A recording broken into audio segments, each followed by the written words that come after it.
think that there's something about either when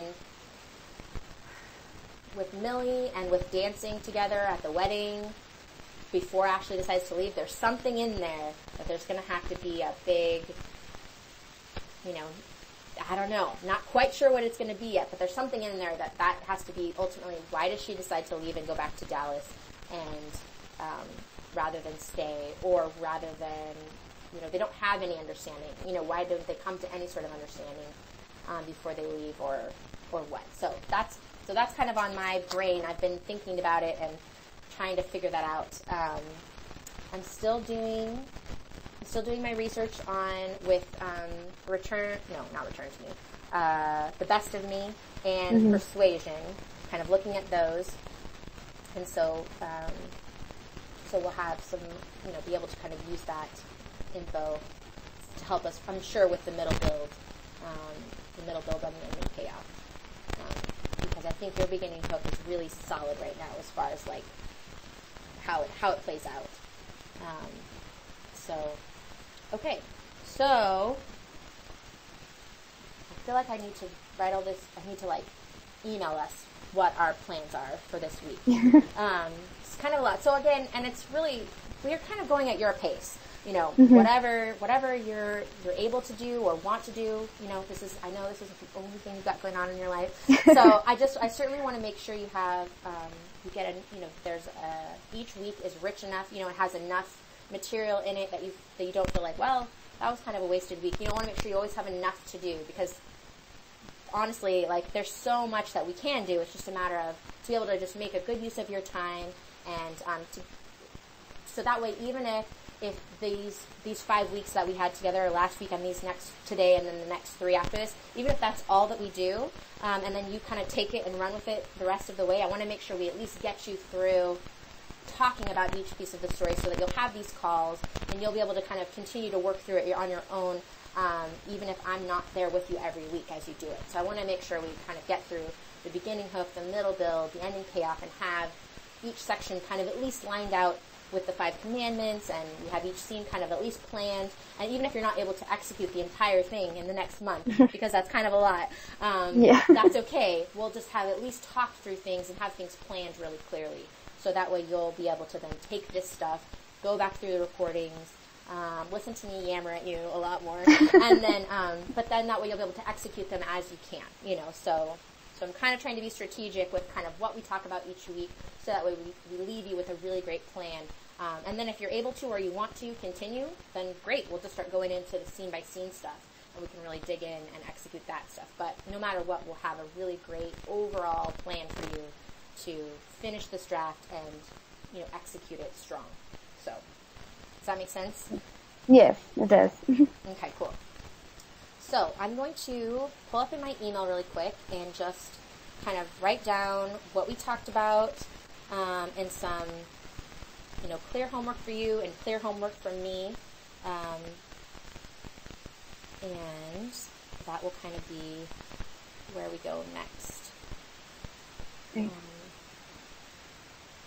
So while we still have the recording running, and so while I'm sitting here kind of writing this stuff up, will you tell me a little bit about some of the backstory that you know already as far as the divorce with Ashley's parents?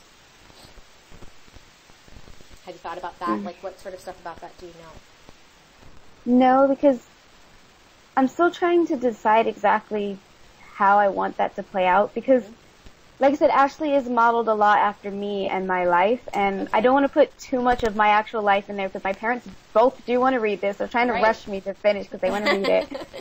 And I don't want to, insult them, because I know they're going to see me and them in there. I know they are, because it's just too similar to my life. Anyone who knows me will see me in this book. Yes.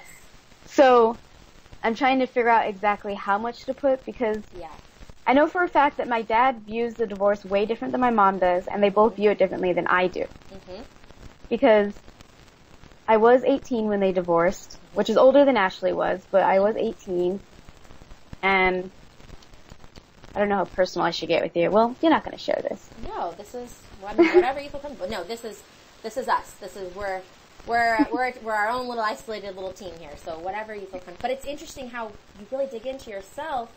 How much our stories do that. My stories do that. Like it's, and that's what your readers are. They're bringing their own things to your story too, right? Like, and so I think even in what you're saying, if there's a way to make it specific just for Ashley, it could be entirely different from your experience, but it's specific to Ashley, and then you're going to still see your experience in that, and I'm going to see mine, and other people are going to see theirs. So it doesn't have to be your story. It just needs to be Ashley's story, and it needs to be specific to Ashley and what happened there with her, and it can be entirely fictional, and yet we have all lived some version of that story or know someone who has, and so we're still going to bring that. So one thing that they say, Sean always says it on the other Story Grade podcast, and I'm sure it's said in other story circles, where it's specificity brings universality. Universality is a very weird word to say, but by being really specific with your characters, it makes your story really universal. But if you try to be too vague or too, I want to make sure to kind of cover all the bases, that ends up making it feel kind of dull and no one can really relate to it. But if you get super specific with your characters and their events and what happened, as humans, we're able to then kind of extrapolate their specific experience to our own, and we are able to see those patterns. So certainly feel free to, as much or as little as you want, make Ashley's story like yours or not. You know what I mean? It's really, because the story of a child having to go through a parent's divorce is a very universal story, right? Yeah, so unfortunately. It really, exactly, unfortunately, it really is. And so it's something that a lot of people are going to be able to relate to, and the effect that watching our parents' relationships and the way that they relate to one another, for good, bad, or ugly, really affects the way that we maybe view ourselves or view relationships or love or the institution of marriage or all of that stuff, right? Like, the way people say, no, I'm never going to turn out like that, or, wow, I saw what that happened, so I'm going to make sure that, they can really come at it from different angles,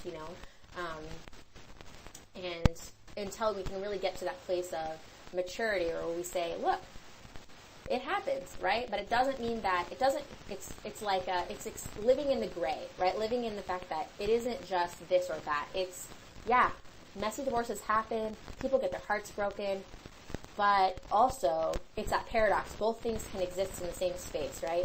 Love can still be true, and it doesn't mean that they didn't love each other or that they didn't try, or it's just sometimes those things happen, but it doesn't mean that they can't go on to have really fulfilling relationships, or that I can't go on to have a really fulfilling relationship.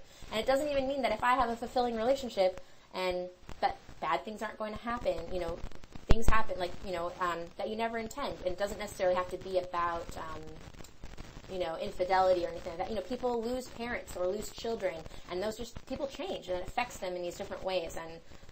And just having that kind of healthy view of the gray of our lives is ultimately what helps us be able to have really fulfilling relationships, because we're not expecting it to just be perfect all the time. But those take time. Those take time to learn those lessons. And so, so anyway, just be really, you're the author here, right? You're not writing a biography. No. And so you no one wants to read that. Mine either. So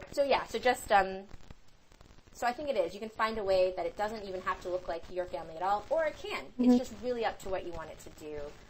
And how much you even really want to play it into the story. I think it's important for you to know it, because it seems like, you brought that up as something, she learned this from her mother, right? That's something you've brought up. So, you don't have to go into it in the book at all. It can just be this kind of thing that's kind of off screen that we know happened, but we don't ever really have to talk about it. Again, that's the choice. So I think it's important for you to explore it and for you to figure it out, and then you get to intentionally decide what goes in and what doesn't. So anyway, that's kind of my take on that. I'm trying to figure that part out too, because there is some things that I do have with backstory, but at the same time, I don't want to put too much. I don't want to go with how Nicholas Sparks is with The Best of Me, how the whole first beginning is this is everything that happened when they were teenagers. Exactly. And it gets so boring. I'm like, okay, can we get to them seeing each other already? Right. Yes. Thank you. But at the same time, I've been beta reading some things on Fiverr for some other people. Yeah. And the last 2 books I just read, I'm